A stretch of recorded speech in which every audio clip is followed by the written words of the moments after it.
Okay. Right now, naka-live na po tayo sa Facebook. Ay, shit.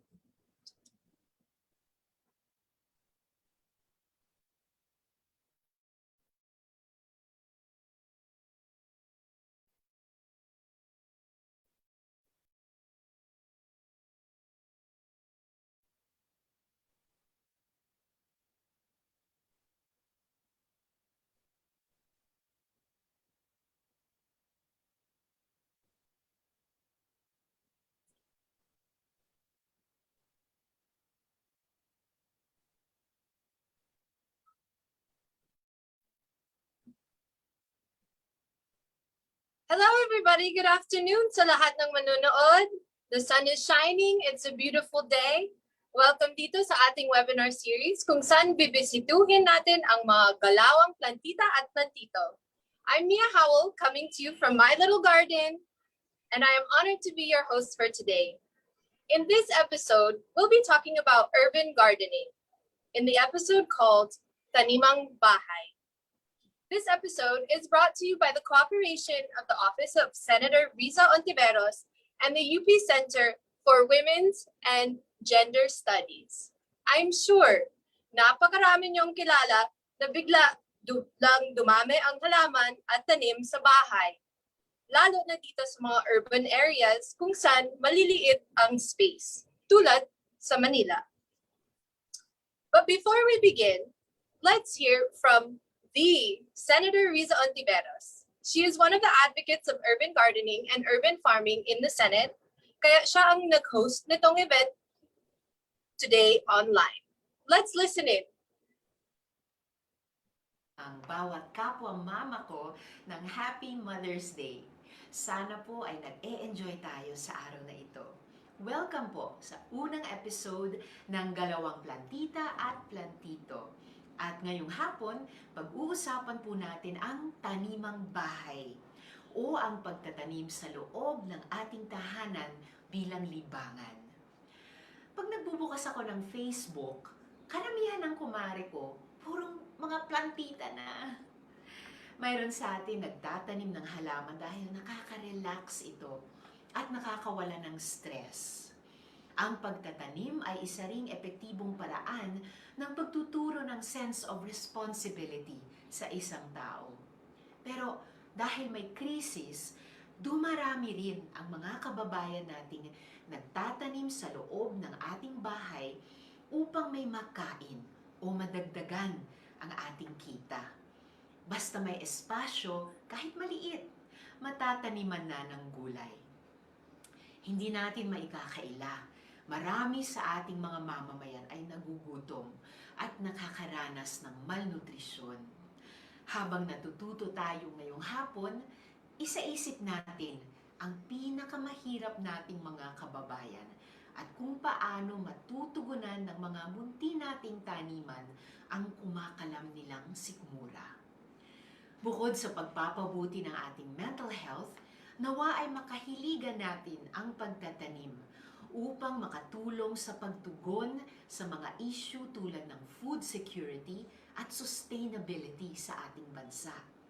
Naniniwala ako na tulad ng pag-usbong ng mga community pantry, kaya rin nating mapausbong ang dami ng mga plantito at plantita na may puso para sa ating mga kababayan. Alamin natin kung paano na ang pagtatanim sa sarili nating mga pamayanan ay magiging mitsa ng pagbabago. Maraming salamat po at magandang hapon muli sa lahat. Thank you for that message, Senator, and thank you for hosting this event today. Happy Mother's Day nga din pala sa lahat, especially kay Senator Risa at sa mga mommies sa audience. I hope you're all able to rest and relax today because you deserve it. And also because we have such an interesting show for you, all you moms today. Yes po, kasama ang mga plant moms today.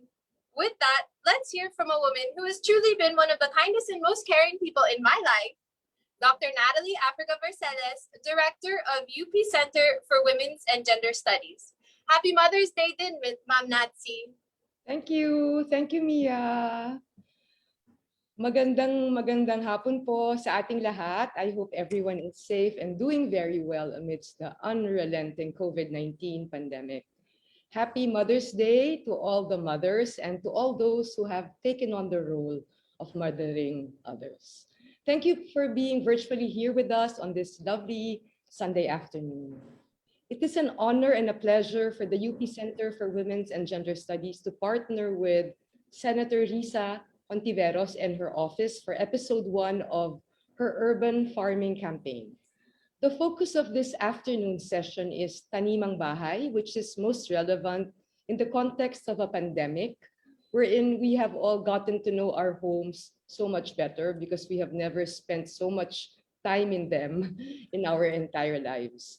It is also a most appropriate beginning for an urban farming campaign as it touches on our most intimate space where we can make an immediate difference. When people see the plants behind me during Zoom meetings, I'm asked if I have become a plantita myself. The answer is no, actually, because it is someone else in our household who has always been interested in plants, even before the pandemic. I will say, though, that it was only after we were put under quarantine last year, and when I converted our living room into a work and Zoom area, that plants have populated our living room. I wanted it to approximate a jungle, my way of staying connected to nature while being confined within the four walls of our house. House plants are undoubtedly very decorative because they brighten up the room. They add color and life to otherwise drab indoor spaces. They also release oxygen and absorb carbon dioxide. We learned it from our science classes. According to Grind and Patil, their presence helps us also to refocus our energy and better manage stress. They uplift us, improve our concentration and productivity.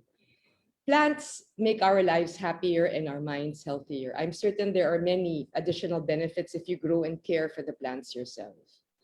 Those who are interested in plants and who have sufficient space can also extend this interest to vegetable gardening. Those with limited space, on the other hand, can grow herbs, do container and vertical gardening, or set up community gardens, which can help build and strengthen relationships with neighbors. On the vacant lot across our house, our kasambahays have grown bananas, eggplants, papaya, okra, malunggay, and upo, among others, which have found their way into our meals. There are many joys to be derived from cooking what we have grown ourselves. We are most fortunate to have with us as our resource persons, Dr. Cauyan, Dr. Rina Tan de Luna, and Ms. Jen Horn, who will lead us through this afternoon's discussion on small-scale gardening. The best opening remarks are short opening remarks. So I will end here and wish everyone a most edifying afternoon. Magandang hapon po muli at maraming salamat po. Thank you for that message, Ma'am Natsi. I'm glad to hear you're at least embracing the value of being a plantita in your little jungle there. And for all the people watching on Facebook, please feel free to share the live so that others can enjoy the tips and tricks that we'll be hearing later from our experts. Now, I am very excited about our topic today.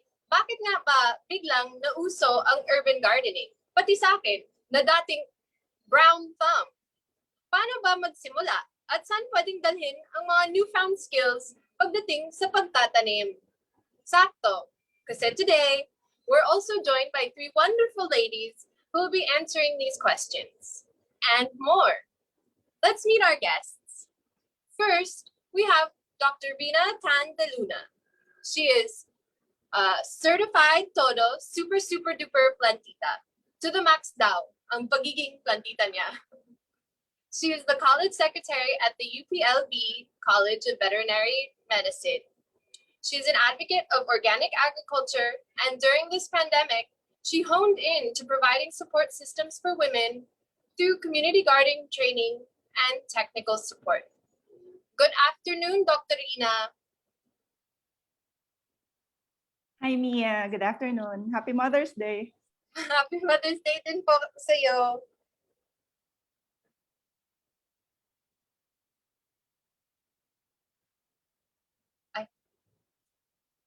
Would you like to give us a little bit of an introduction about yourself po? Ako ay guro din sa College of Veterinary Medicine sa UP Los Baños. So aside from plants, fur mom din ako. Yan. Yay. So kung plantita, siguro pag petita, yung petita din sa pet din. I like that. Okay. Well, great.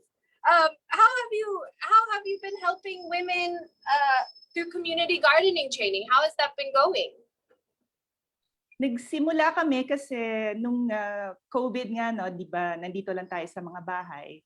Tapos dahil ako ay may pagsasanay sa organic agriculture, nagsimula ako magpunla ng mga gulay, binhi ng gulay dito sa bahay. Kaya lang currently nasa apartment lang ako. Hindi ko rin naman talaga maitatanim lahat. Kaya naisipan ko, sino pa kaya ang pwedeng matulungan nitong mga binhi na aking ipinupunla. Tapos nagkataon na meron kami mga volunteers sa UPLB, mga faculty and staff din. Nagbuo kami ng tinatawag na hardin kawingan. Ang nangyari doon dahil nga marunong ako magtanim, tapos meron silang malalawak na hardin pero hindi sila marunong magtanim. Kaya tinuruan ko sila. Tapos ayan sila Jaya, si Ma'am Eileen, kasama rin mga tatay, hindi lang mga nanay, si Mark din at saka si Kuya Gary. Tapos naisipan namin, tingin natin kaya pa rin nating makatulong. Tapos nakabalita kami na meron palang isang komunidad sa Banay-Banay sa Cabuyao City. Sila ay nanggaling dati mula sila sa Mandaluyong at saka sa Makati. Na-relocate lang sila sa Banay-Banay. Tapos syempre dahil nagkaroon ng pandemya, nawalan sila ng trabaho. Nag-request sila sa amin ng vegetable seeds, pero alam mo yon, kailan pa ba sila makakakuha ng makakain out of the seeds? So naisip namin, dapat hindi lang during the pandemic tayo tumutulong, paano kaya natin magiging magagawing sustainable? Kaya nakipag-usap kami sa mayor ng Cabuyao at nagpahiram nga siya ng isang vacant lot para gawing community garden.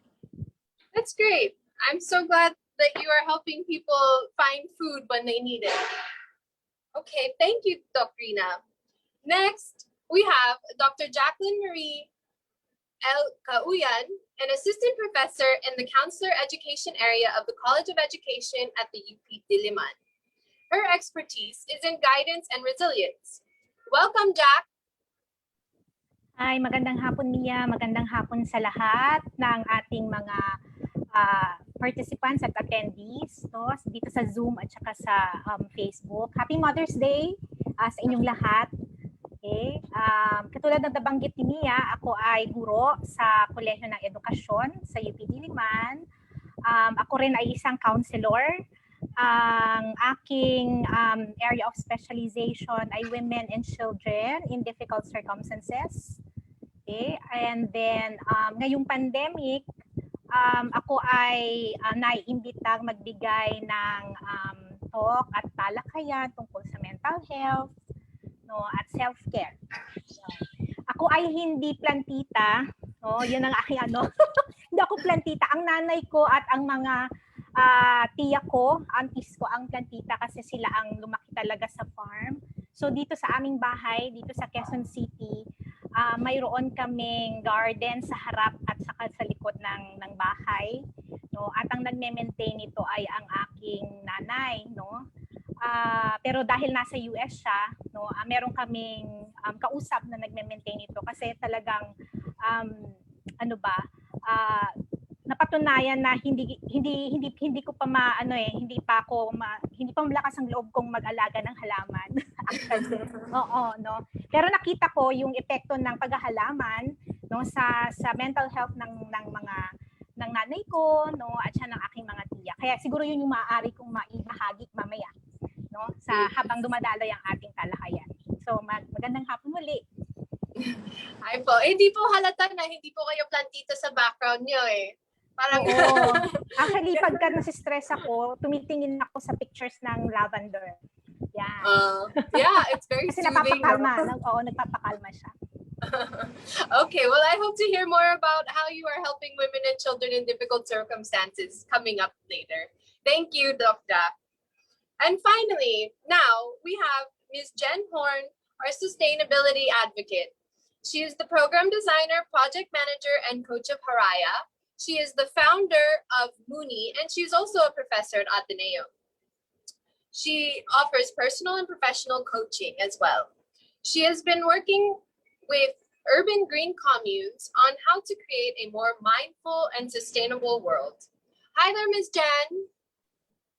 Hi Mia, hi everyone. So, gaya nga ng sabi ni Mia, I'm the founder of Muni, and at Muni we try to hold space for reflections and conversations nga kung paano tayo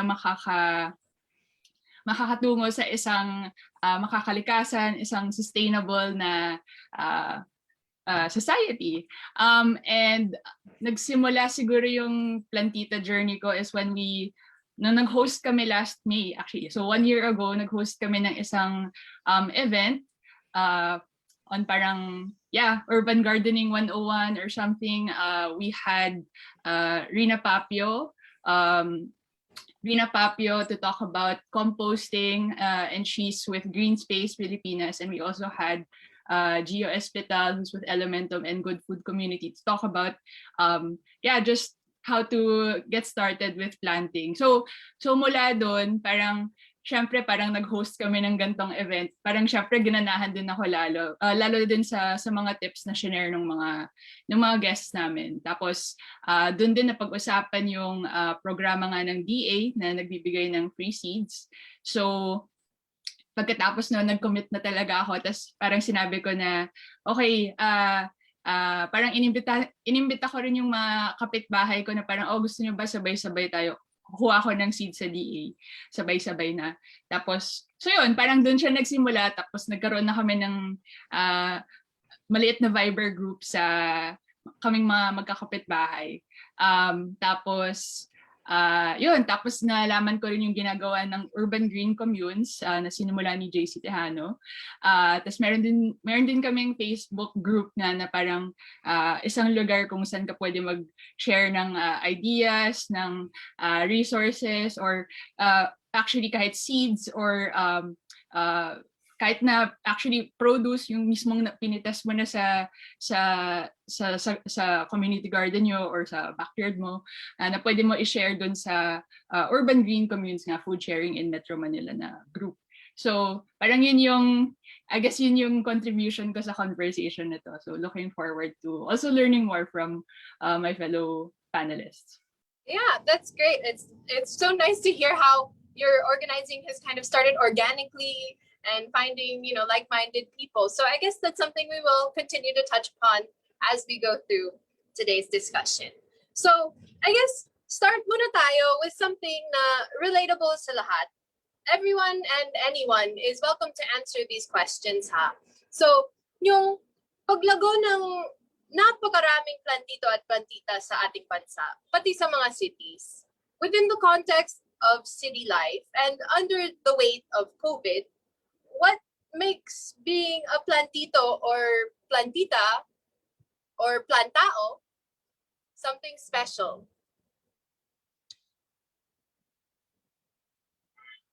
Anyone? I guess, Doc Rina, kayo, paano naging plantita? Itong COVID kasi, 'di ba, wala tayong choice kung hindi manatili muna sa ating mga tahanan. At dahil ito ay medyo matagal na panahon, hindi natin alam kung hanggang kailan. Ang tingin ko, yung mga plantito at plantita, isa rin sa naghikayat sa kanila na talagang masustain yung pagiging plant parent, ay para yung kanilang tahanan ay maging isang espasyo kung saan mas mababawasan yung stress na dulot nga nitong pandemic. Nabanggit nga kanina sa mga introductions na ang daming benefits na makukuha natin sa tanim. Aside from aesthetically maganda siyang tingnan, tapos pwede mo pa siyang i-rearrange. So parang kung sawa ka na dito sa arrangement na to, pwedeng ilipat mo. Marami rin siyang tulong kasi yun nga, nagsusupply siya ng oxygen, tapos nag-absorb din siya ng mga toxins sa hangin. Kaya tingin ko, yun din ay nakakapagpaganda at gaan ng ating pakiramdam pag tayo nasa tahanan. Kaya tingin ko na naging successful tong ano ba tatawagin natin?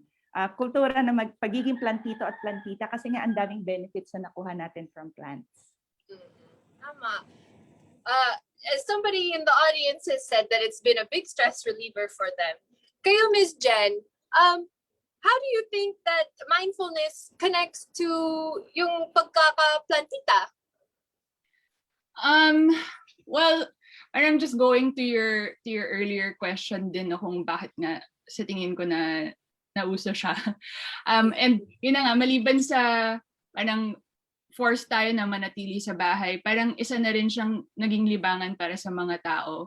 Saka parang I think ngayon nga rin, dahil hindi tayo palalakwatsa, parang mas may panahon ka para mag-hone ng green thumb mo. Kasi wala namang, nakalimutan ko kung saan ako narinig, wala namang brown thumb or black thumb. Lahat naman tayo may kakayahan para magtanim. Parang sipag at syaga lang kasi trial and error din siya. Siyempre natututo tayo along the way. So ngayon, dahil mas maraming panahon ng mga tao para manatili sa bahay, kaya siya nagiging mas lumaganap siya, 'di ba? Tapos so apart from yung ginagawa nga namin with Mooney with hosting events din pala, gusto ko lang din ma-mention na meron din kaming podcast na mahahanap niyo sa Spotify, Mooney on This. Tapos doon din meron kaming episodes on growing food gardens na in-interview ko nga rin si JC Tejano of Urban Garden Communes. Parang sabi nga niya na parang, when we're growing plants, parang we're also nurturing our own soul. And parang sinabi lang din niya from his own perspective, diba? Tapos yung may isa rin kaming episode on stories of healing na in-interview ko rin si Dr. Beth De Castro. So she's a psychologist with UP also. Tapos parang nakwento nga lang din niya na parang how at a very low point in her life, parang inanyayahan siya ng asawa niya na really to get into planting. Tapos parang biglang, merong sense of wonder, I guess, and almost agency, no? Na parang may kakayahan kami na to do something, no? And siguro baka si Doc Jack will have more to say on bakit mahalaga din yun para sa mental health natin. Yeah, I agree. I mean, it's definitely been a process of trial and error for me. This is an error, maybe, but okay lang. I mean, I think it's nice to be able to just have this meditative state and get a break. I love my partner, but I like having my own alone time also, kahit dito lang sa balcony. So, yeah, thank you. I guess, yung mga nasa audience po, paano po kayo nag-start ng journey of being a plantita? May gusto kong, mag-answer dito?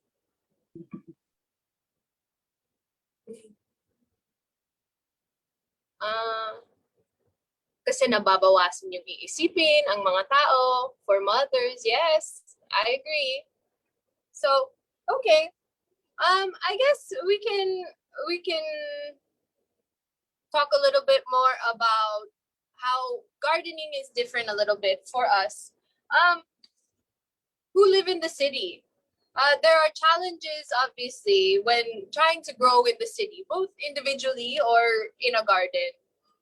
It's hot, limited space. Some rooms might not get enough light, some might get too much light, and yet here we all are, thriving pa rin as plantitas and plantitos. So I guess my question is, why do we choose to live in the city despite and in spite of it all? Anybody? Okay, how about Ms. Jack? I think nandito kasi sa syudad, no, ang opportunities no. Nandito ang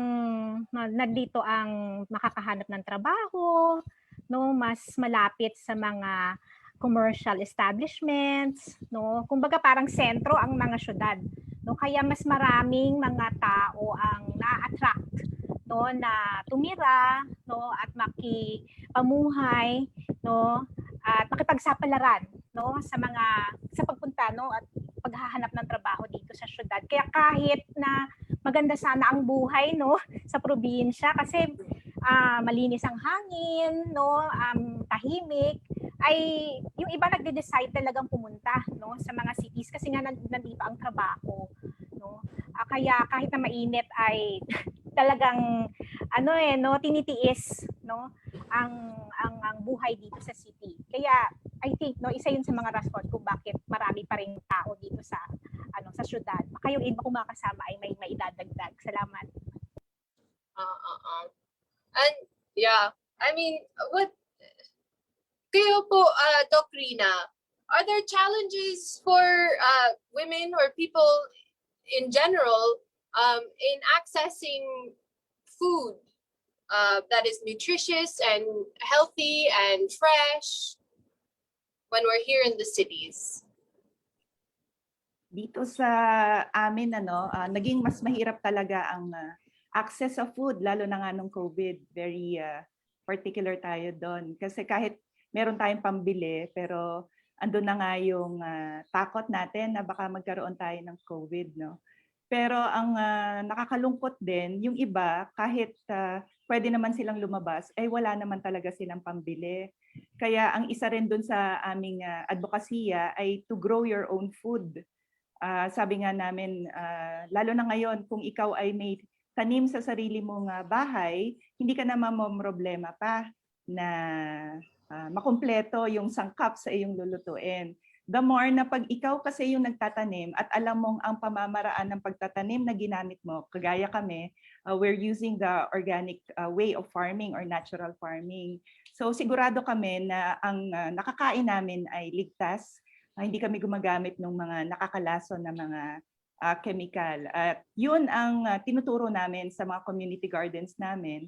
Dahil gusto nga namin maging sustainable, hindi lang dun sa patuloy na pag-supply na makakain nila, kung hindi sustainable in such a way na aalagaan din natin ang ating environment. Kasi ang kalikasan din naman ang tutulong sa atin para magkaroon tayo ng tuloy-tuloy na supply ng pagkain. Kaya yun ang tinuturo namin sa natural farming. Pag-aalaga sa sarili, sa kapwa, at pati na rin sa ating kalikasan.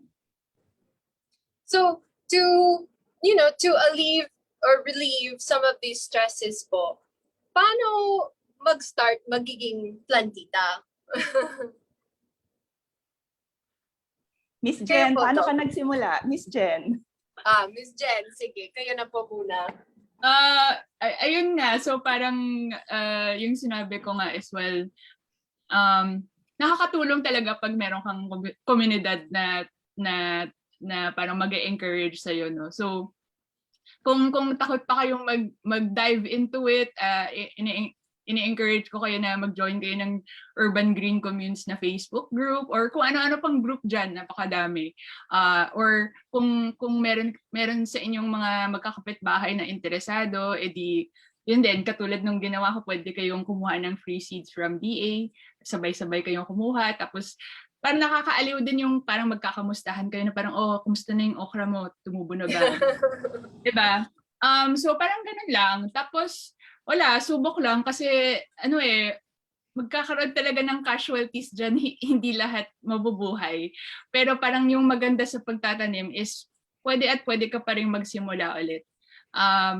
Napakarami ding magagandang mensahe na nadudulot sa pagtatanim. Kaya parang daming magagandang metaphor, maraming life lessons ang pwede natin matutunan sa pagtatanim. So, ayun, parang just join kayo ng community. Kung wala kayong ma-join na community, mag-start kayo ng community. And hindi naman siya kailangan malaking bagay. Kahit na 4 lang kayo magkakaibigan, parang enough na yun para ma-encourage kayo magsimula, di ba?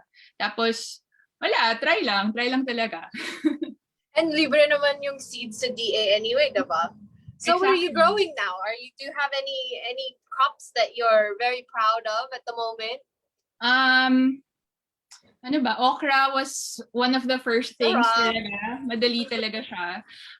Tapos siguro yun na yung bonding namin ng nanay ko. Hindi siya nagtatanim herself. So Ma'am, kung nanonood ka, Happy Mother's Day.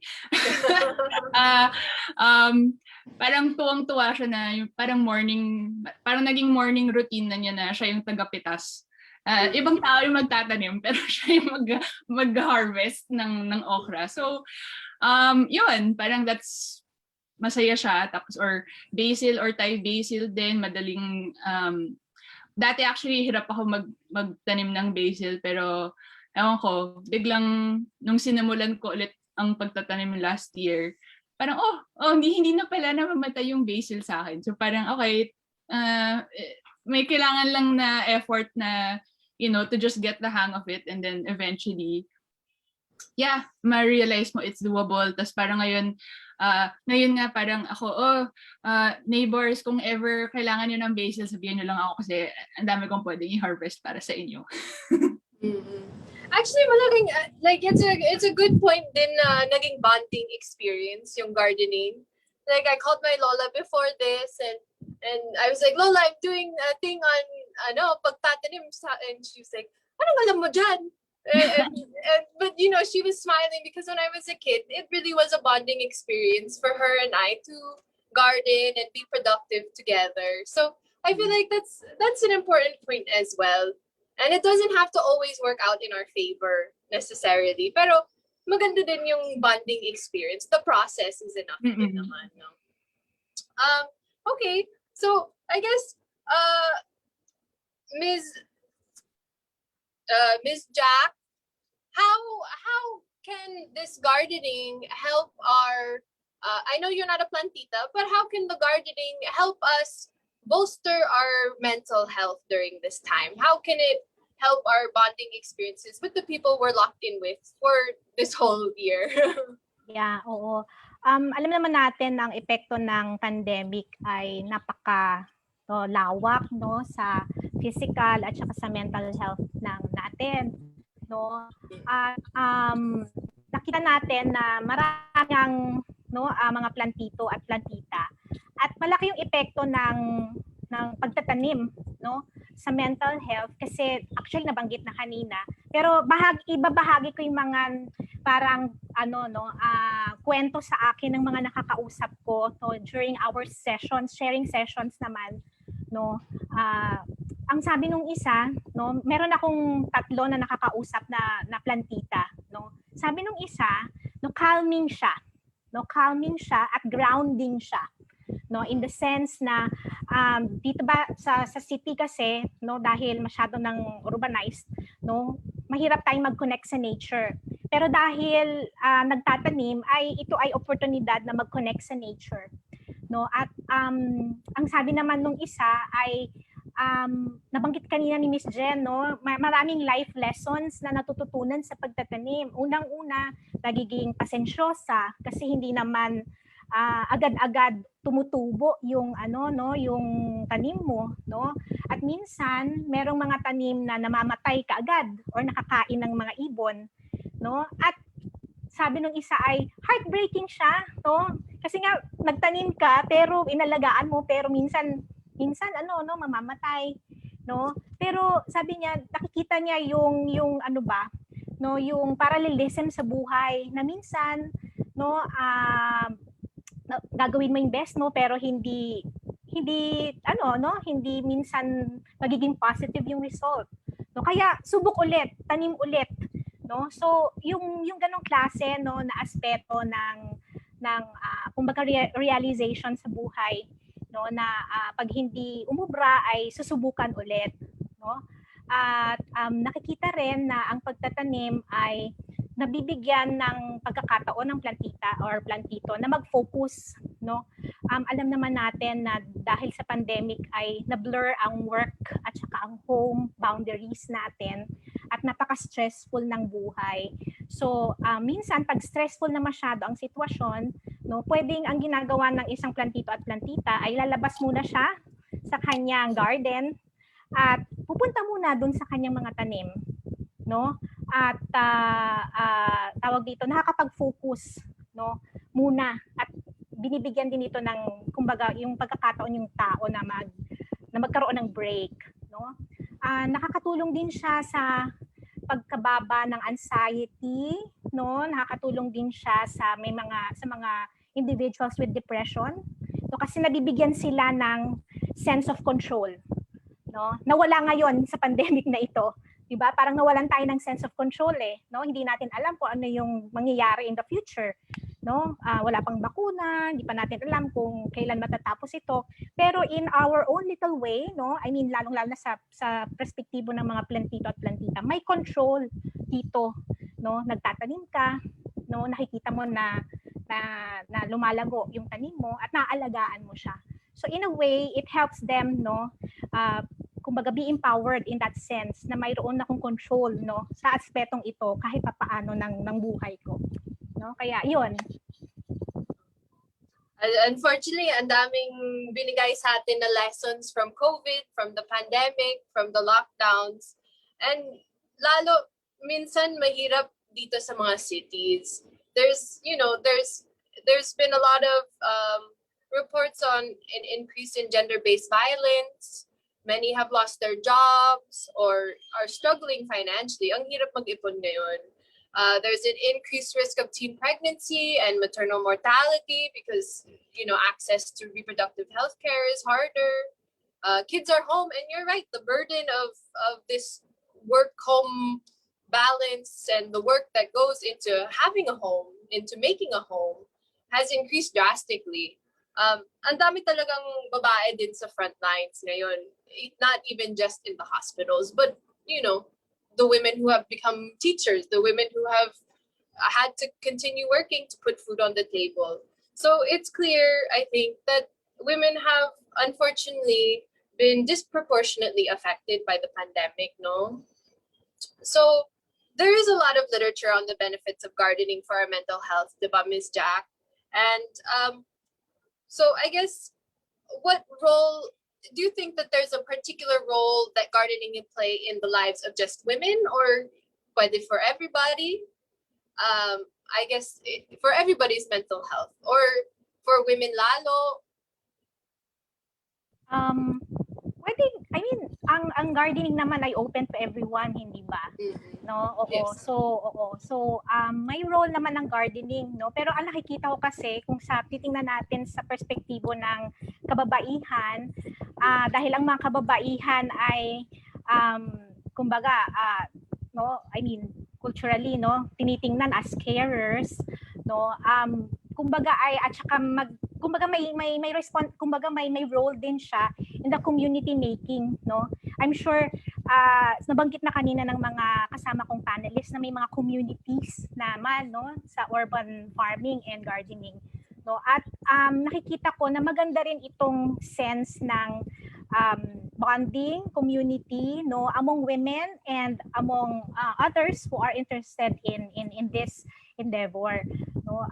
Kasi isa din 'yun sa kailangang ma-boost natin, no, ngayong pandemic kasi 'di ba isolated tayo, hindi tayo makalabas talaga ng todo, pero with, let's say, online communities and at the same time yung mga community natin sa neighborhood, no, sa mga kapitbahay natin, ay pwede tayong mag-reach out, no? At I think magandang din ito, platform, no, para hindi mabawasan yung feelings ng isolation, no, lalong-lalo na sa mga kababaihan na ngayon nabanggit mo kanina na nakakaranas ng siguro, no, ng isolation because of the restrictions, no, brought about by the community quarantine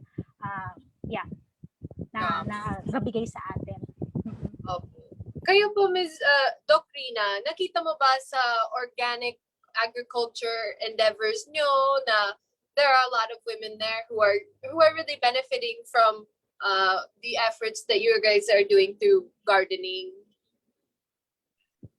Itong naging programa namin, yung nagkaroon kami ng binhi ng pag-unlad, kaming apat, no, yung nabanggit ko kanina, kaming nagsimula nung backyard gardening na in-expand nga namin sa communities, no. Nagkaisip kami na magtayo ng isang extension program. Ang sabi namin ay binhi ng pag-unlad. Ang ibig sabihin ng binhi ay hindi lamang binhi referring to the seeds or the seedlings, pero more than that, we wanted to empower women. Kasi nga lalo ngayong COVID, marami dun sa nakilala namin sa Banay-Banay, Cabuyao ay mga single parents Yung iba namang may mga asawa ay nawala ng trabaho yung kanilang mga mister, pero ang namomroblema talaga na magkaroon ng ipapakain sa pamilya ay yung mga nanay.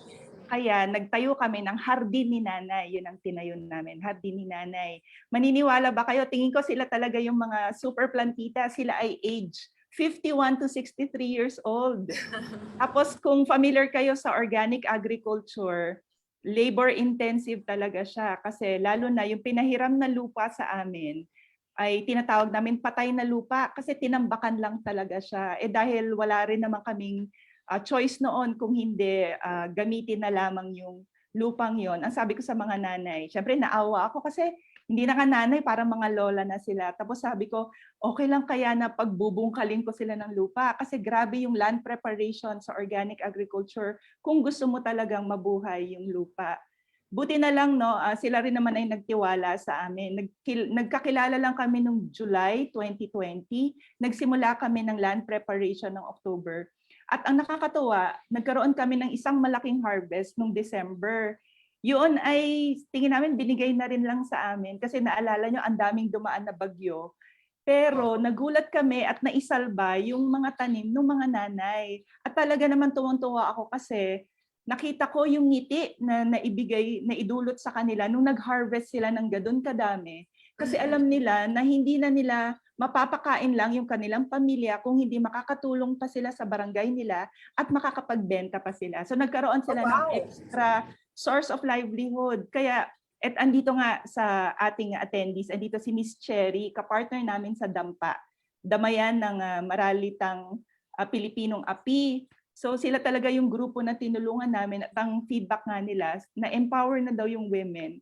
At dahil nagkaroon sila ng training on organic agriculture at naniwala sila na kaya pala din ng kababaihan, gusto na nilang tumulong din sa ibang mga nanay nga para naman makapagbigay din ng pagkain sa ibang nangangailangan. So yun, ang laking tulong para sa kababaihan. That's such a great story. Ano po yung yung mga crops nila noon na nag-survive?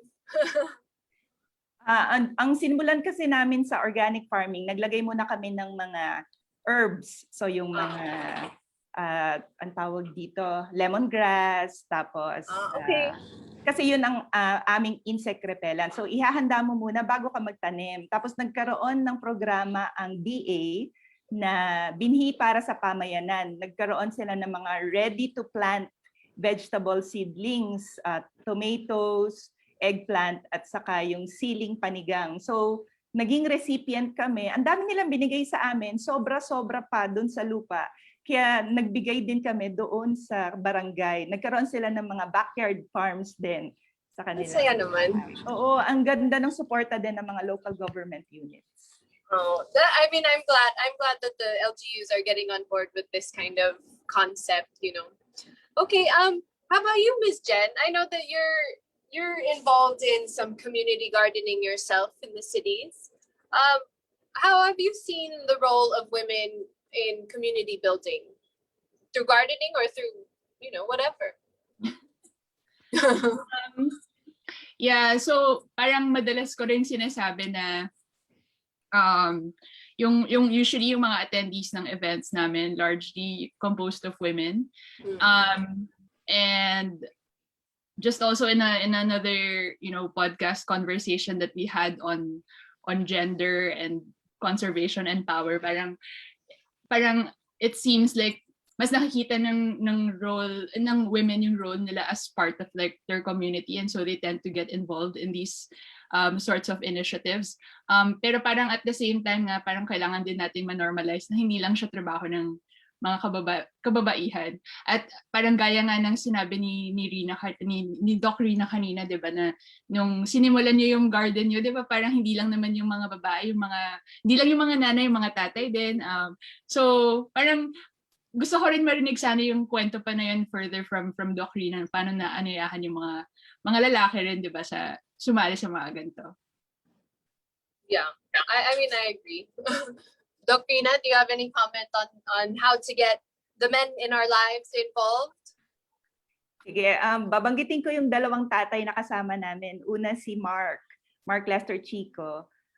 director siya actually nung show dito sa Laguna. Dito sa Laguna yung pangalan. At dahil sa kanya nga ay napag-ugnay-ugnay kaming mga marurunong magtanim doon sa nangangailangan. So sila yung naging tulay para makonect kami sa communities. Nagkataon na ito namang si Mark din ay edible gardening din siya. So sabi namin, gusto mo sumama ka sa aming samahan, maliit na samahan.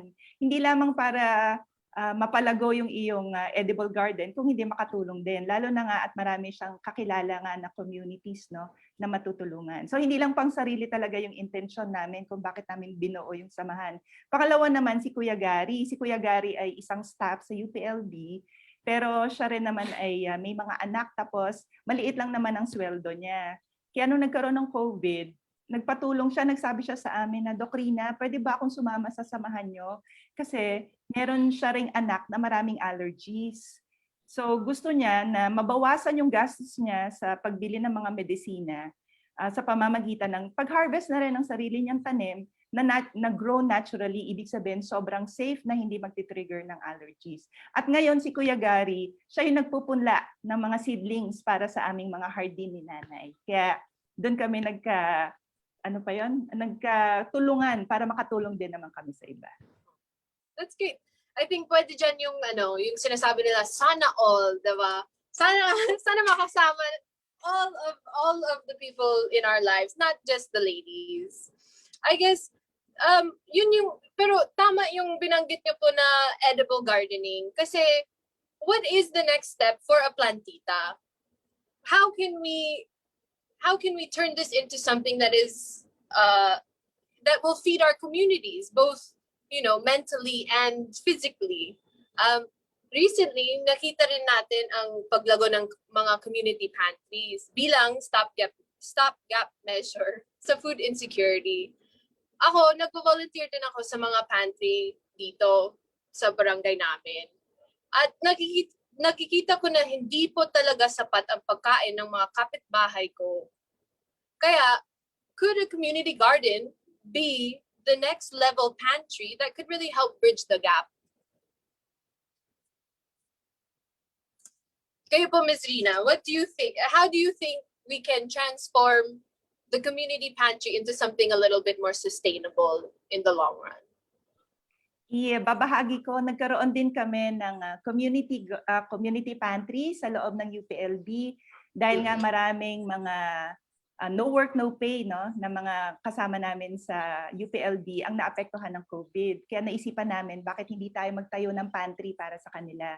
Ang kagandahan dito sa naging pantry sa UPLB ay hindi lang mga beneficiaries yung natulungan. Kung hindi, sinabi ko sa kanila, pwede bang parang hitting two birds with one stone, tulungan na rin natin yung magsasaka. Kasi kung mababalitaan nyo, ang daming produce ngayon na naitatapon na lamang kasi hindi masyadong naipaparating sa mga markets, tamang markets yung produkto nila. Kaya yung mga magsasaka ay wala silang magawa kasi nabubulok na lang din yung sobra nilang ani. Kaya ang ginawa namin dito sa Laguna, we tried to look for farmers na mayroong mga produce, tapos binili namin. So, na-extend namin yung tulong, hindi lang dun sa kumukuha mismo sa pantry, kung hindi, yung nagsusupply ng gulay. Tapos ang nakakatuwa, kasi nga itong hardin ni nanay ay meron na ring mga ani. Yung iba, binibigay na rin sa community pantry doon sa banay-banay. Kaya tingin ko tama kami, isang maaaring solusyon sa food insecurity ay yung mga community gardens. Ms. Jen, do you have anything that you can add there? Like how can we go about starting a community garden in the city, in my area? Feeling ko yung mas makakasagot niyan yung iba kong colleagues sa Urban Garden Communes actually. Kasi yung sa akin, so I think, again, just find some other groups that you can also join and learn from. Kasi sa Urban Green Communes, may mga iba-ibang klaseng communities na nabuo nga na nagsimula ng community food gardens. Yung personally kasi ay parang, yun lang, naging support group lang siya sa aming mga magkakapitbahay. Pero sa Urban Green Communes, may mga ibang community na parang sa roof deck ng isang condo or something. Iba sa village din mismo, may empty lot sila doon. Meron din namang iba na parang kahit na maliliit yung pwesto nila, parang as a whole community, nagsimula sila na in pots outside their homes, parang dun sila nagsimula magtanim, no? So yeah, I mean, and kung parang nakaka-intimidate or nakakatakot parang magsimula ng gardening, pwede ka talagang magsimula ng maski sa maliit na bagay lang. So yun nga, maski sa isang pasok lang, kung yun lang yung space, go, parang try lang. And then ako yung isa ring, I guess, motivation or isa ring, kasi parang bahagi rin ng urban gardening para sa akin yung pagko-compost. Yes, I have one here. Pero medyo fail siya.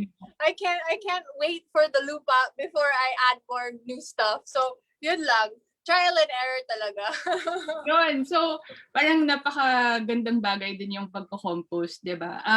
Parang, in a way, libreng soil na napaka sustansya para sa itatanim mo. Pero syempre, it takes time. Like nature, but you know, yung patience is a virtue na naman. May panahon tayong maghintay, okay lang naman. Tsaka, parang otherwise yung compost, otherwise waste lang din siya eh. Pero ito, nagagawang, parang napapakinabangan natin yung basura, di ba? Kasi, ang mangyayari isa-send mo lang siya to landfill na hindi rin yun sustainable, di ba? So ito, mas maganda kasi parang naiwasan natin yung pag-send ng waste to landfill. Waste na hindi naman talaga siya waste kasi kaya mo siyang mapakinabangan ulit, di ba? In another form.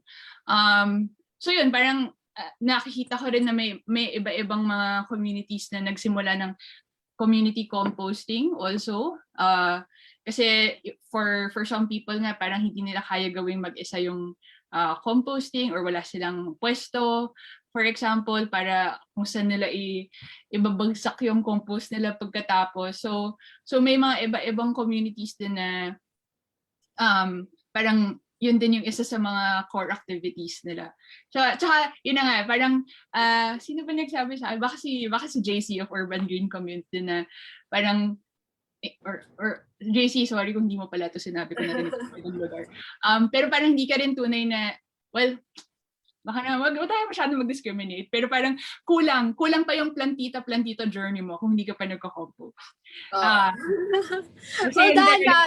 It's a process. You'll get there. Ganun. Yes.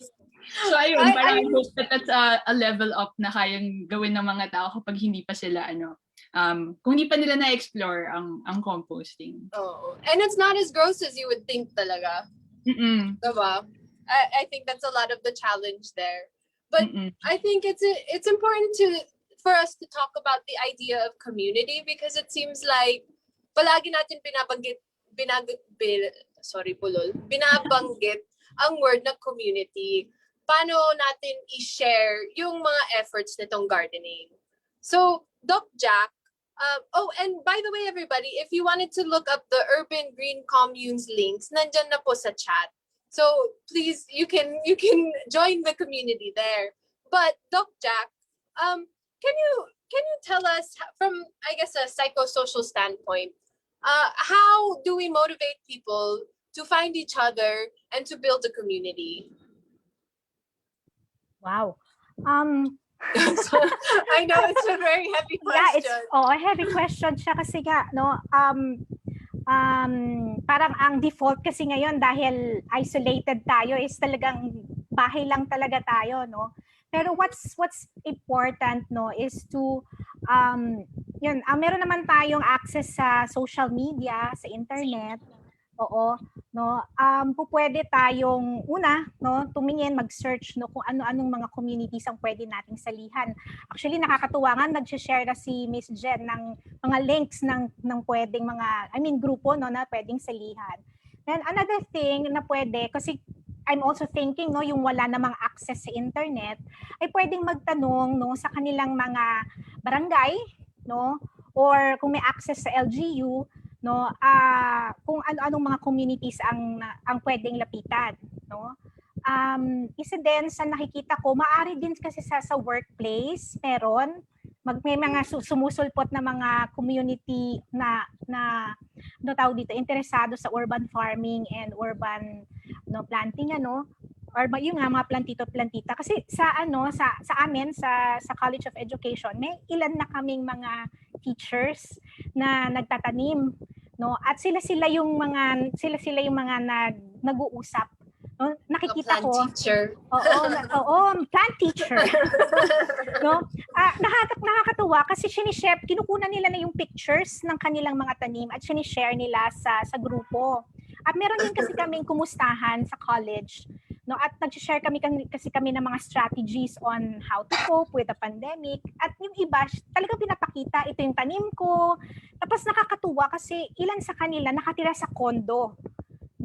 At yung mga veranda, doon talaga makikita mo yung mga maliliit na mga paso. Talagang, pero nakakatuwa kasi nakikita mo yung sense nila of yung accomplishment, at yung feeling na, nakabuhay ako ng halaman, At yun yung, I think, magandang maibahagi, doon sa mga interesado na venture dito sa ganitong klaseng gawain, ayokong sabihin hobby kasi pwede siyang talaga maging way of life talaga so yun I think yun baka konting search, konting post sa Facebook or konting reach out sa mga kaibigan o ka-community na may mga sa tingin natin ay pwedeng may interest para maka-build tayo ng sarili nating community. Kung ayaw man nating mag-join muna doon sa mga kung medyo intimidated tayo mag-join muna doon sa mga malalaking community, baka pwedeng sa sarili nating workplace or even sa neighborhood natin. Yeah. So, yun. Start small. That's good advice, I think. And now we have, this webinar has brought us together, and even if you're not a budding plantita yet, at least now you can have the resources to find your own path. Diba? So I mean, I feel like I'm learning a lot today, and I'm glad to have found a community kind of like-minded people. Are there any questions that anybody might have from the audience? It looks like there's a lot happening in the chat, and I wish I could be more active. But is there? Does anybody have any questions for any of our panelists today? I guess we have one here. Active ang LGU ng Quezon City sa urban farming program. But my question is, parang sa ibang city ng NCR ay hindi siya ganun kakilala sa mga leader sa komunidad. Gusto nila maka-avail ng free seeds or starting kit para sa urban farming. How po? So where can people avail of the free seedling kits in their areas? Any of our panelists can help me here? Miss Jen, saan ba dyan sa Manila? Dito kasi sa Department of Agriculture. Sa DA mismo. Yeah. Where is that Sa located DA exactly? din. So meron silang office sa Quezon City. So doon kami nag-book ng pick-up ng mga... So kung hindi kayo taga Quezon City, ewan ko kung hanggang ngayon, sa tingin ko hanggang ngayon meron pa naman silang free seeds program, CDA. So kung hindi kayo taga QC, pwede kayong magpa-grab. Kailangan niyo lang bigay sa Grab driver yung details nyo para mabigay nila sa DA kasi tinatrack din ng DA kung sino-sino yung mga nakapag-avail na syempre ng free seeds. Kaya sabi ko parang better kung ipunin niyo yung mga pangalan ng mga kapitbahay nyo para sabay-sabay kasi otherwise hindi sulit yung Grab. Kung pakete lang ng seeds. So, meron na akong pinost dati sa Instagram. So, ito, nilagay ko na lang din sa chat. Parang may flyer dyan na naka-indicate din. Pwede ko rin ilagay sa chat sa Facebook. But yeah, so yun, sa DA. That's great. In Quezon City. Okay, guys, so DA kayo, maghingi ng seeds.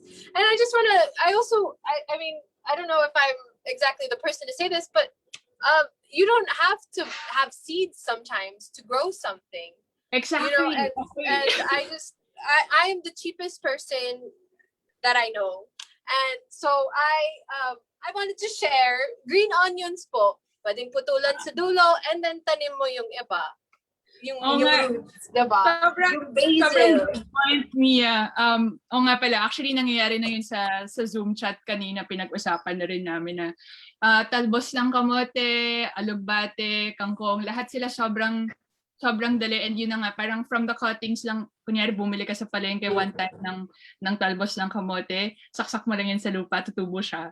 Kaya parang, kaya din ako naniniwala na walang black thumb, brown thumb. Baka nasa lang tinatanim mo kung saan mo siya tinatanim.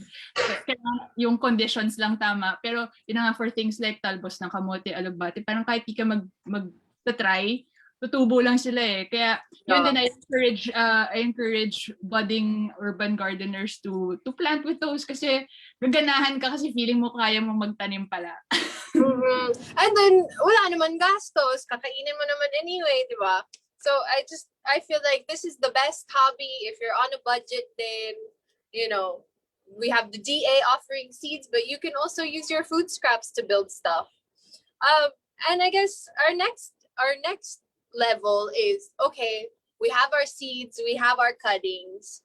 How do we find a place for a community garden if we want to plant stuff like kamote or tomatoes, something that requires a bigger space? Baka kayo, Ms. Rina, Doc Rina, maybe you can give us some advice on finding a shared community space for our gardens.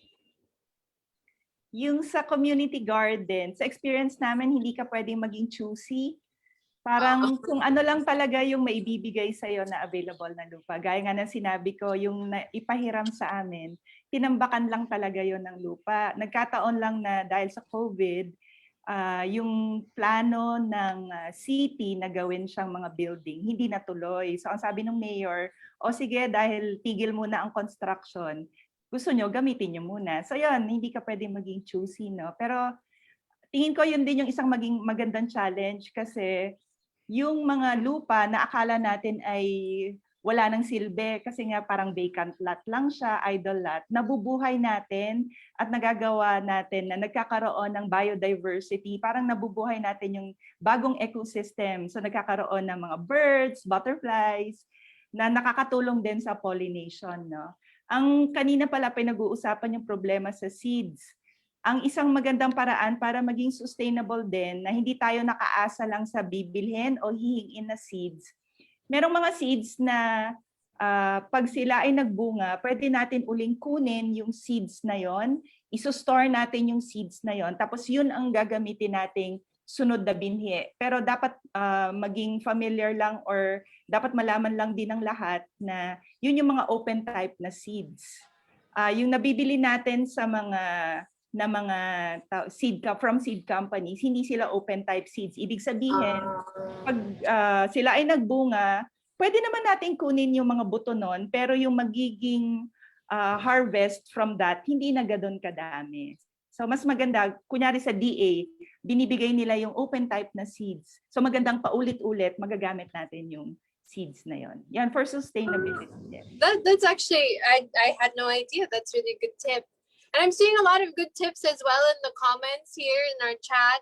I think it's so nice that everybody's sharing tips. And sharing really is caring. So how do we take that kind of spirit of sharing into sharing the work of a garden? Kasi kanina po, sabi nyo, it's a lot of work to convert your land na kung saan hindi ka dapat choosy. How do you share the work of converting that into something that is fertile and blooming and giving us what we need? Sige, ituloy ko na yung kwento namin, no? Yes. So aside from kasi nga yung mga nanay na kasama ko, ang background nila ay yung conventional way of farming. So yung, alam mo yon, yung gagastos ka, umpisa pa lang, ang dami mo ng inputs, yung mga fertilizer, kung ano-ano, pampatay ng weeds. So, ang sabi nga namin, hindi pa nagsisimulang magtanim, bauna sa utang yung magsasaka. Kasi nga, dahil patay yung lupa, ang dami mong kailangan bilhin na inputs para lang makapag-sustain yung soil ng buhay ng tanim. Kaya in-explain namin na sa ngayon, magiging mahirap to kasi bubuhayin natin yung patay na lupa. Pero once na buhay na natin, mas magiging maganda na yung ani. At halos i-maintain nyo na lang. So sa umpisa lang talaga. Buti na lang nagtiwala din yung mga nanay sa amin kasi sobrang hirap nga. Kung makikita nyo, sayang hindi ko masya-share yung photos. Pati kayo, no, pag nakita nyo yung itsura ng lupang pinahiram sa amin, ay parang madi-discourage ka na gawin siyang community garden kasi antigas ng lupa, puro bato-bato. Alam mo, galing lang sa mga demolish na building, na halo-halo. Oh no.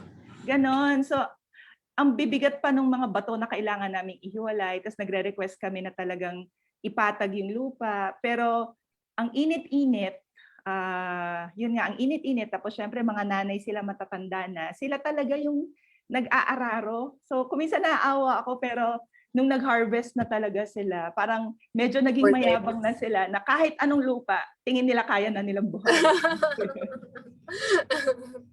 Galing. Parang sa kwento niyo po, puro mga nanay ang kasama. How do we, there's somebody in our audience today, a 21-year-old who wants to inspire other young people. How do we make this a generational thing, not just for yung mga nanay at yung mga tita? Yung sa amin, nagsimula kami sa mga nanay kasi nga sila yung alam namin na namomroblema nga na merong may ipakain sa pamilya nila. At nakakatuwa kasi iba talaga yung alagang nanay, iba yung arugang nanay na alam mong kahit ang hirap-hirap, pero titiisin talaga nila yung init, kuminsan ulan, gigising na maaga, para lang mabuhay. So iba talaga yung arugang nanay. Ang nakakatuwa dito ay pinapasa nila sa mga anak nila. Kinukwento na nila kasi 'di ba yung mga kabataan ngayon ayaw ng gulay, 'di ba? Ngayong COVID, kailangan healthy living din tayo. Kailangan masustansya talaga yung kinakain natin. Kaya yung mga anak nila, pag kinukwento ng mga nanay na, oh, ito, galing ito sa aming hardin, parang yung mga anak nila ay, anong tawag dito, parang sila din ay hindi makapaniwala na nagagawa rin ng mga nanay nila. Kaya parang napapabilib sila. At gusto na rin nilang i-promote yun sa mga kaklase nila na yung nanay ko magsasaka at ang pinoproduce nila ay masusustansyang gulay. Kaya tingin ko naman nagkakaroon din ng appreciation, hindi lang sa kababaihan, kundi pati sa mga magsasaka. Sige, go ahead. So, madagdag ko lang din siguro. So, two things. One, may isa kasing TED Talk din na sobrang okay, na si Ron Finley. So, baka si Doc Rina, kilala mo na rin siya. Na parang sinasabi din niya na, when kids grow tomatoes, they eat tomatoes. So, parang yung role din siguro ng... Like the fruits of their labor. Yeah, the fruit of their labors. Parang biglang, wow, sarap pala na kamatis kasi syempre pinaghirapan mo. So, parang getting the kids involved in that sense, it helps. Tapos parang bilang libangan na lang din, di ba? Parang to help engage the kids with a productive learning activity at home. And then, yung isa sa mga na-interview nga rin namin sa podcast namin, kasabay ni JC, or on the same episode at least, is Munir Hinay. So if Munir's watching, hello Munir. And also kasama din niya briefly yung anak niya na si Rain. So they are from Kids Who Farm. So it's definitely something that the youth are also engaged in and interested in, and napaka-importante ngang usapan yun kapag pinag-usapan din yung parang the growing average age of farmers, 'di ba?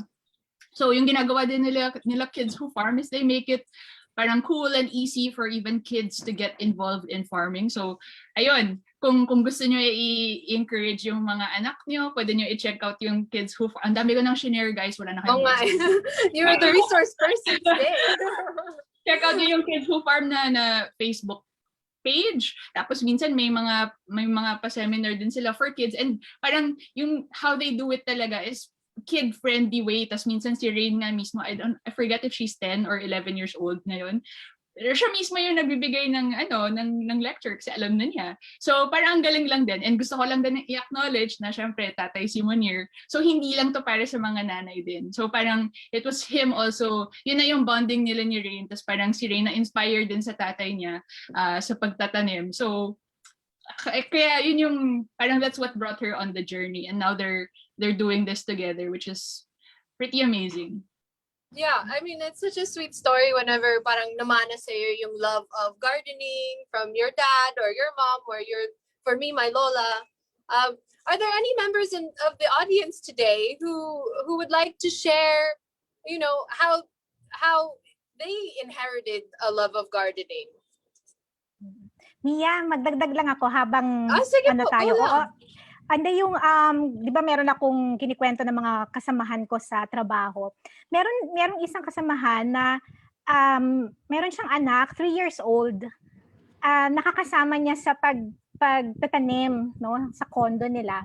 At nakakatuwa kasi yung bata, pag humihingi na siya ng snacks, no, usually no, pag bata, biscuit or junk food, nakakatuwa kasi ang hiningi niya sa snack sa nanay niya eh. Pwede bang humingi ng carrot sticks, mommy?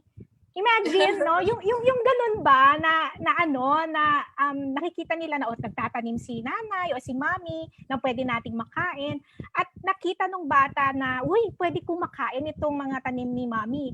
At yun na nga, no, natuwa ako na ang hinihingi na ay hindi na yung usual na snacks, no, kundi may appreciation na rin sa gulay, no? Yeah. Yun, or kaya mga prutas. Kaya nakakatuwa na i-involve natin ng mga bata. Ano pa lang sila, bata pa rin sila. No? Imagine 3 years old pa lang itong batang ito, pero meron na siyang appreciation ng pagtatanim at nagpagkain ng masusustansyang pagkain. We have to take advantage of their open minds and open hearts para it grows with them sana. I think that's a good point. And Yes. parang linking that back nga, di ba? Parang, I guess, sorry, hindi naman ako nanay, pero I guess one of the ways na you can encourage your children to eat healthier food is also by growing some of that food. Parang just back to what Ron Finley also said. Yeah, I feel like that is a way really to access, children's nutrition is you make them work for it a little bit, and it makes it worthwhile. Parang ganon. I guess we have some more questions in our chat. I'm sorry, it's a little bit difficult to navigate sometimes. People are commenting, gardening parents, how beautiful. Okay. Here's a question. Doc Rina daw. Hydroponics and vertical farming. My model na for urban farming. Materials na pwedeng gamitin. Pero no, so yung mga yung iba akala nila dahil walang lupa ay hindi na pwede. So isa nga yung hydroponics, gagamit tayo ng tubig, pero medyo gagastos din tayo sa mga materyales na kailangan. Pero ito ay maaari nating gamitin, lalo na kunyari nasa condo siguro tayo. Pwede yung sabi kanina ni Jen sa rooftop, pwede tayong mag-assemble ng ganon. No? Marami na po tayong available na materials online on how to start a hydroponics garden. Anong tawag dito? Yun lang, ako personally hindi ko siya ine-explore kasi iba yung ramdam na ang hawak mo ay yung lupa. Yung sa hydroponics din kasi parang wala masyadong biodiversity, so hindi rin masyadong nakakagawa ng pagre-recycle, tapos yung pag-compost. So yung personally ako, yung fulfillment ko sa gardening, mas nakikita ko sa pagpapaganda ng lupa, pagbuhay ng lupa. Pero para rin naman to address also food insecurity, gaya dun sa Kabuyaw din, ang ginawa ng mayor, yung rooftop ng palengke, ginawa niyang hydroponics area. So nakakadagdag din naman yon sa supply ng pagkain. That's great. And vertical gardening also, I bought these pots just for tips. I don't know. I bought these pots on Shopee. I think 150 for parang 20, something like that. And then yung lupa, ginawa ko. So, because I'm with you, Doc Rina, na masarap hawakan ng lupa. Parang it's like playing with clay or something as a kid, So yun, I hope that helps answer your question to the person who asked about vertical and hydroponic gardening. I think a lot of research can still be done in it, and I hope that you are excited by this curiosity. Let's see. Do we have any more questions? Can I just add something, Mia? Yeah. Parang in terms of like people then who are maybe looking for parang materials or you know things like that, parang sabi nga rin, parang advice din talaga ng maraming tao sa akin nung nagsisimula ako is really parang try to look for what is already available to you, and hindi niyo rin kailangan bumili sa Shopee kung pwede rin kayo upcycle gusto niyo. Oh, actually, I have a whole bunch of upcycled also. There you go, diba? My cat food Yan, cans. libre lang yan, guys. Libre lang. So, talagang kung if there's a will, there's a way. Maraming paraan para magsimula ng planting journey. It can be a creative outlet finding solutions, no? Like, yung mga different containers, nakita ko yung mga ibang tao din yung, and then ako mismo din, parang yung mga carton ng milk, ikakat mo, tapos perforate mo lang yung ilalim. Parang pwede na yon or kung ano-ano pa yung mga lalagyan. Social na butter, na can, pwede rin. Mahal yung butter, so I wanted to reuse it at least for something more, diba? Para Good job, sulitin. I guess another question we have is about making soil. No?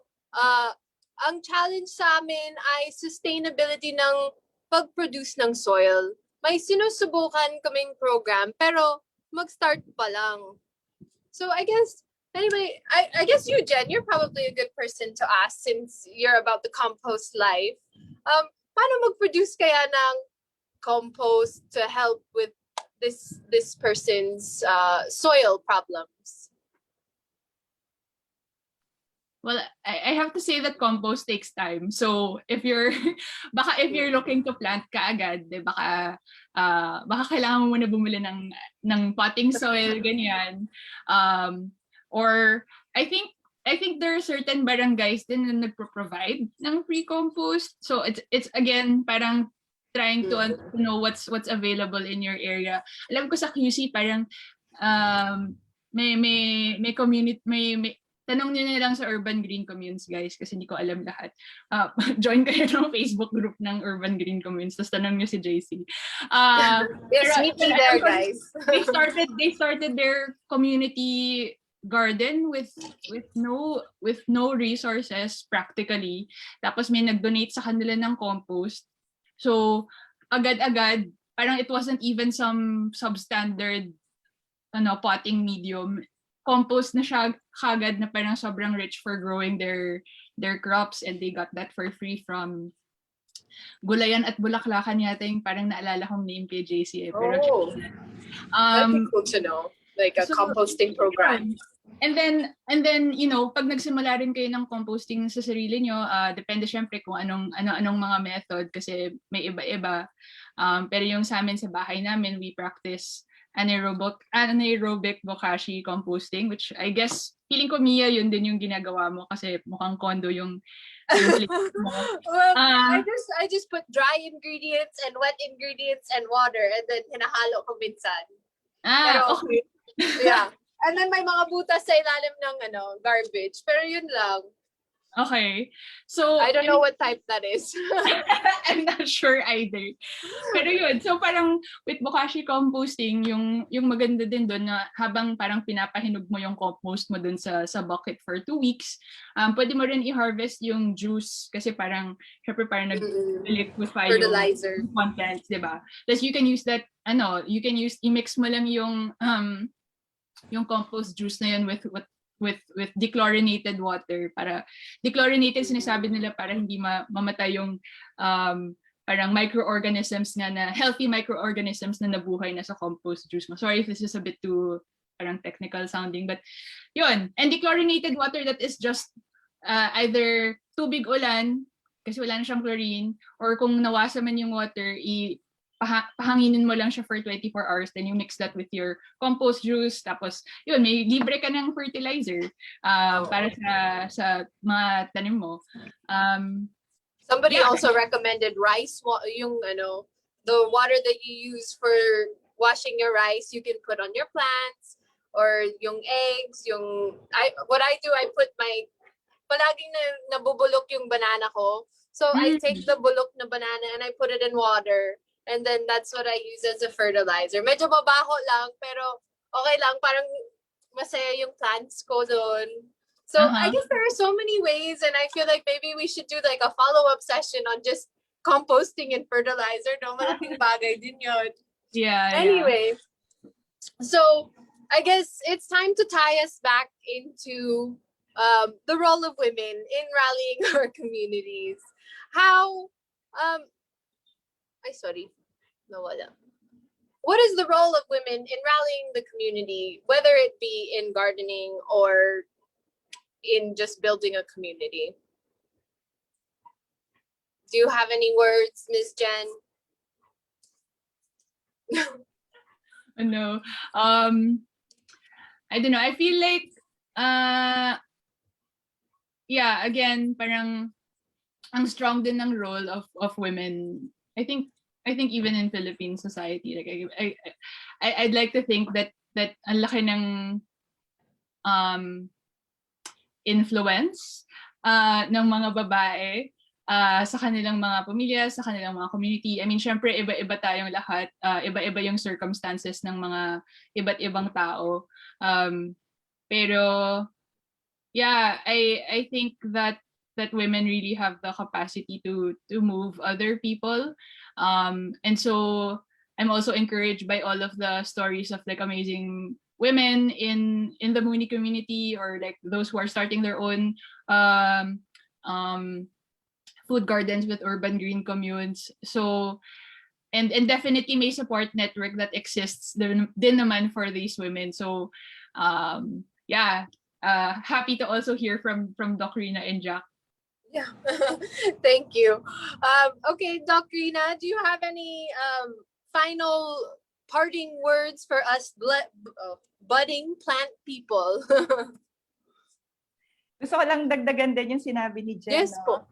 Yung mga nanay ngayon, hindi lang sila magsasaka, leader nanay na rin sila ngayon. Kaya tumutulong na rin sila sa kanilang komunidad. Yung nagkaroon din sila ng parang na-realize din nila na hindi lang sila basta lang babae, kung hindi ang laki talaga ng role, dahil babae sila.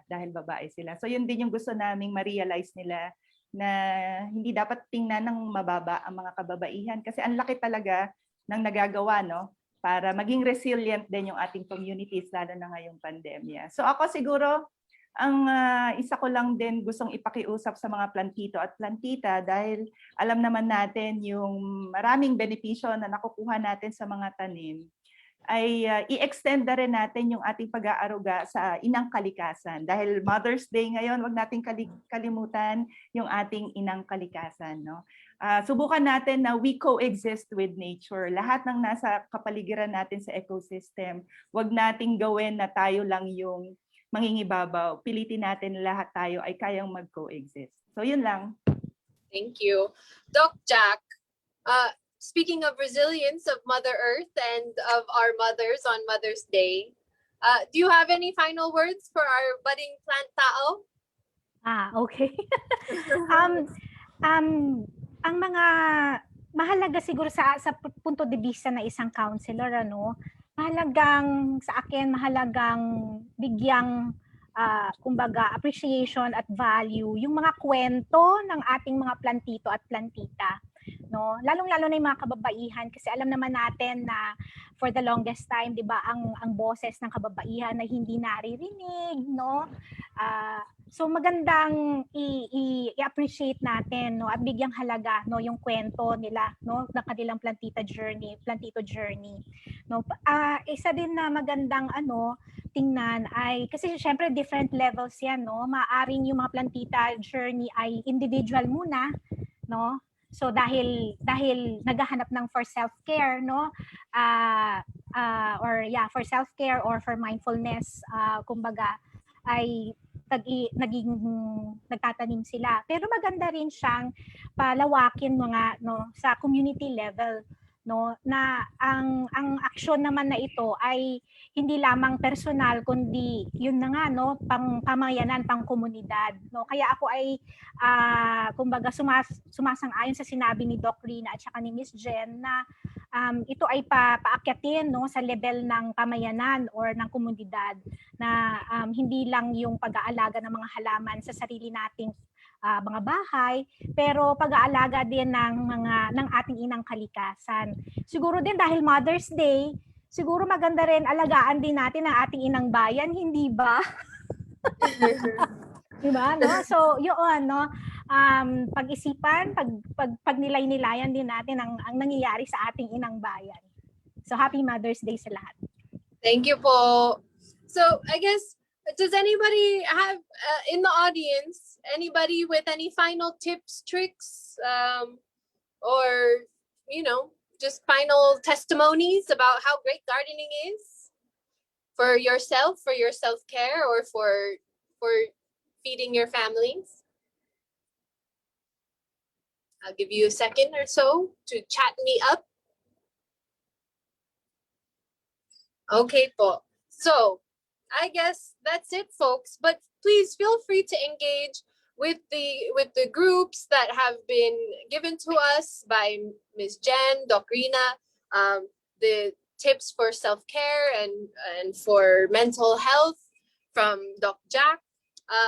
So thank you to all of our guests today. I feel like I have really learned a lot, and I hope that the audience has also been able to take a lot sa aming mga nanay ng plants, ng pets, or ng people. Happy Mother's Day, and thanks for tuning in on your day for our Tanimang Bahay episode. Catch our next episode of Galawang Plantito at Plantita on May 22nd for World Biodiversity Day. We'll be taking on the pressing topics of conservation and reforestation with Masungi Georeserve. Abangan! Another big warm thank you to all our special guests and especially to you, our viewers. Stay healthy, stay happy, and stay blooming palagi.